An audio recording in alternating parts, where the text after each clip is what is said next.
Le général cherche Oriane Proust. Le général se questionne sur l'intimité. Le général se souvient, enveloppé de mystère. Il pense au miroir, où son image se transforme. Les mots deviennent siens, son visage change d'expression. Le général se perd dans l'immensité de l'habitation, décide d'agir.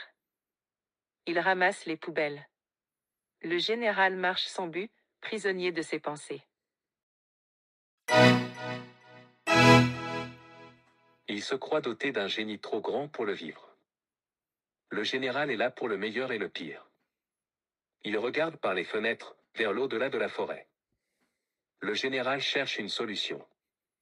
Il est convaincu de son génie. Il connaît beaucoup de monde. Guidé par les conseils de Broté, il veut jouer un rôle. Solitaire, il est tourmenté par ses souvenirs. Le général est un excellent cavalier.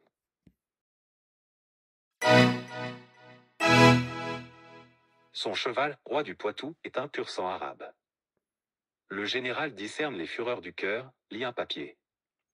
Il entr'ouvre d'anciennes portes, ses sourcils sont épais comme des buissons. Le général s'est rêvé éternel. Oriane Proust ne désire rien d'autre.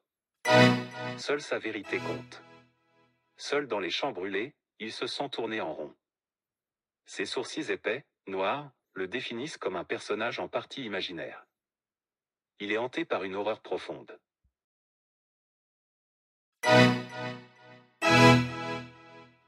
Le général se dédouble, contemple la campagne. Il cherche aussi Sylvestre Saint-Loup. Le général s'est rêvé éternel. Il a assez de sève pour rêver, assez de flamme pour ses désirs, assez d'imagination pour être. Il regarde vers la forêt obscure. Le général demeure un mystère, son corps exprime des nonchalances. Il regarde une photo de Rachel Charlus.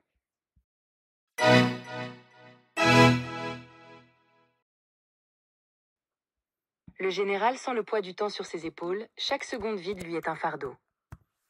Dialoguant avec les ombres du passé, le général murmure sans cesse des mots inaudibles.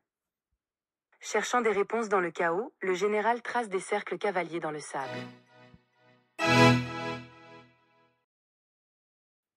Le général sent le poids du temps sur ses épaules, chaque seconde vide lui est un fardeau. Dialoguant avec les ombres du passé, le général murmure sans cesse des mots inaudibles. Cherchant des réponses dans le chaos, le général trace des cercles cavaliers dans le sable.